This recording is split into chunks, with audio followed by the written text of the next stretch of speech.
Marshall Faulk, the Hall of Famer on loan from the NFL Network. You hung around Snoop Dogg before? I have. How knowledgeable is he as a football fan? He is very knowledgeable. Very knowledgeable. I'm talking pro and college.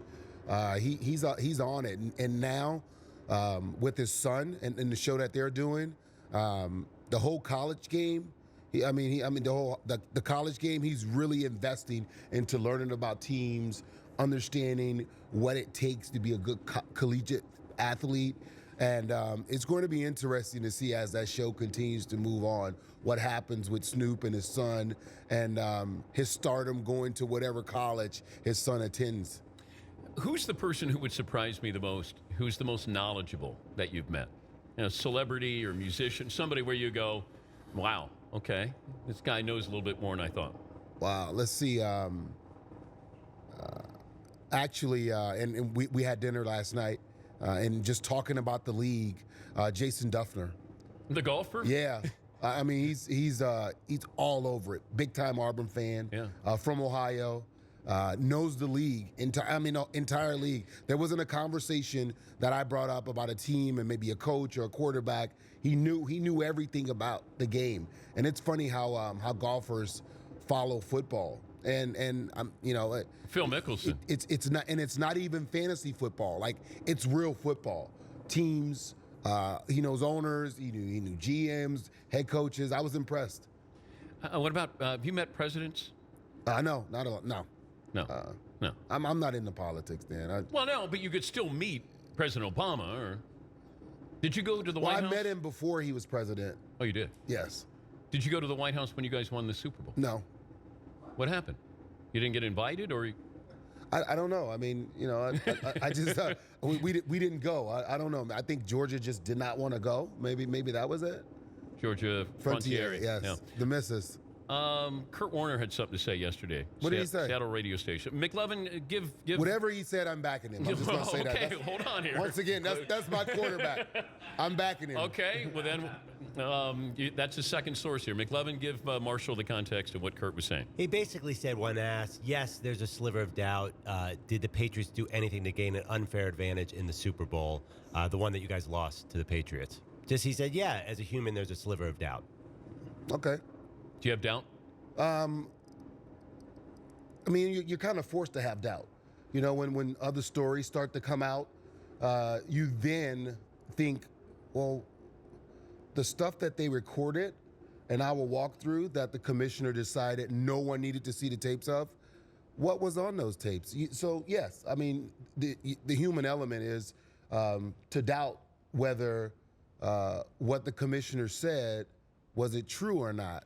Did they record your walkthrough on that Saturday? You would have to ask the commissioner what was on those tapes. Do you believe they did? I only know what I heard. I heard they did. The guy said who taped it, from my understanding, I recorded it, but, it wasn't really anything. So why record it if it's not really anything? Well, more than anything, why not show us that it wasn't anything if it wasn't anything? That's the part that, if there's nothing, then show us that there's nothing. What is permissible within the NFL community of trying to push the edge there a little bit? Not cheating, but trying to get an advantage. Like, what would not bother you? Anything that doesn't break a rule. If it doesn't break a rule, then have at it, do it. What about, you look at trying to get something on your jersey, the offensive linemen, if they put something on there to make it slicker, or the wide receivers with, stick them or something a little. Well, they don't even need it with those gloves anymore. Right. How good are those gloves? They're very good. Yeah, Chris Collinsworth said. I don't want to take anything away from the receivers' abilities to catch in today's game, but when you can take the spin off a ball, it becomes easier to catch, and that's what those gloves do. People drop footballs not just because they can't catch, but guys that can catch, when that ball is thrown tightly and you can't stop the point of it, it goes through your hands spinning, and those gloves stop the spinning of the football. He's Marshall Faulk, the Hall of Famer, joining us, Dan Patrick Show. We'll never be able to experience this, but that when you're out in space to make somebody miss. Oh yeah. What is that feeling like? For me, it was always I would laugh actually when it happened. While you're running? Yes, I would laugh.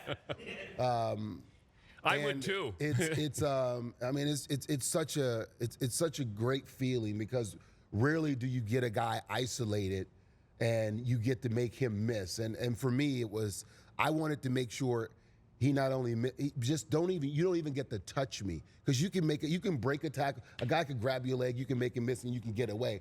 I wanted to make sure that he didn't touch me. Whose ankles did you break? Oh, I mean, well, I mean, one where you go, I actually felt bad for the guy. I can imagine you just laughing as you do that to somebody, running down the field.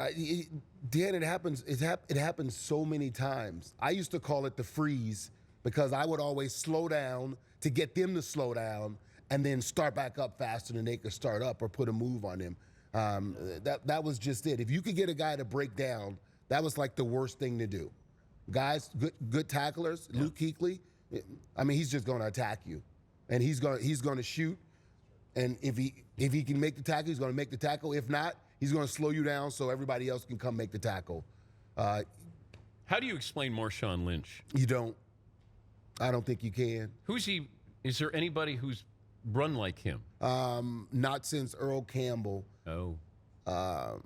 I've never seen anything like it. And I've been trying to tell people the worst nightmare for a running back is to be down 2 touchdowns and to have your coach hand you the football.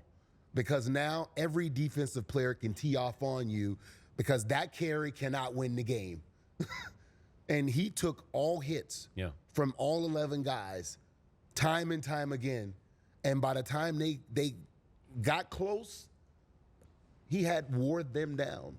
I mean, Green Bay really, they looked as if, why are we hitting him? It's not affecting him. I've never seen anything like it. Serious. And you hear this with Marshawn Lynch and nobody else, that there's almost this fear factor or this dread that I just don't want to tackle you. Yeah. And that's the ultimate respect you can get from a defense. It just says, oh, God, here he comes again. Yeah, we call it business decisions. Guys are out there making business like, this one's going to hurt. Let me not go for this tackle. What are you doing with NFL Mobile? Well, Verizon's they have a nice program. #Who's going to win, and they're going to each team in the game. Basically, what they have to do is just tweet with a #Who's going to win or Facebook or however they Instagram #Who's going to win, and there's going to be a nice light show each day of this week, and whomever tweets the most from each team, the light show at the end. It's going to start off how the season started off with all teams. Yeah, it's going to end up with the winner. Team colors. Team colors. Pretty nice. Do you hate the Patriots? No. And let me say this because I know the Patriot fans, they hate me because I'm always on the Patriots. I love Robert Kraft, man. What he did in New England, people don't remember the stadium they used to play in, gosh. What that team used to be like. And when he bought that team, I remember he took over the team when I got drafted, my draft year. I remember he flew me into Foxborough, then helicoptered me down to Boston, and I met with him at his office. And they ended up drafting Willie. I went off the board before they got the pick, but they drafted awesome. McGinnis? Yeah, okay. That was the year McGinnis got drafted. McGinnis was his first draft pick as an owner, and awesome. His vision for the team at that time is exactly what they are doing right now. What about the Rams relocating in L.A.? You for that? It's a business, man. I would love for them to stay in St. Louis, but I understand how they got to St. Louis, and St. Louis understands how they got to St. Louis. It's a business. That stadium going to happen? I don't know. Yeah. I mean, I wish I had an answer. I could maybe help the Rams fans kind of ease their pain if they're going to leave, or kind of soothe their needs if they're going to stay. Yeah, I get the feeling it's already done. I get. You think so? Yeah, this owner is pretty clandestine. So it seems like he doesn't say anything. He just does things, and it feels like he's got a power play going on here. And I hope that he doesn't use L.A. to say to St. Louis, now build me a new stadium. I hate when owners do that. Well, St. Louis made a pitch. They made a nice pitch for a stadium. Yeah. But don't hold them ransom. I mean, I think a city should have some kind of investment. There should be. I should have some piece of you that doesn't allow you to just get up and leave. No, I agree. I believe St. Louis, and I see it both ways. In a sense, the city of St. Louis, they would love to keep the Rams. They want the Rams to stay. And Stan is basically saying, for the last 5 years, I've been asking you to make a pitch to me for a better stadium. And now you know something else is out there. I've invested in some land in L.A. Now you want to make a pitch. It's like... Well, it's a game of who's going to blink first here. And, I think St. Louis is going to blink. I do. Unfortunately. Yeah. Who are you picking, by the way, to win the game? I don't know. I really don't know. I really don't know. I can't figure it out yet. I started off thinking, after watching Seattle, I have no idea how you beat Seattle. Yeah.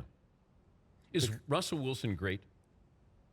I think on the team that he plays on, he is great. If I put him on Cleveland.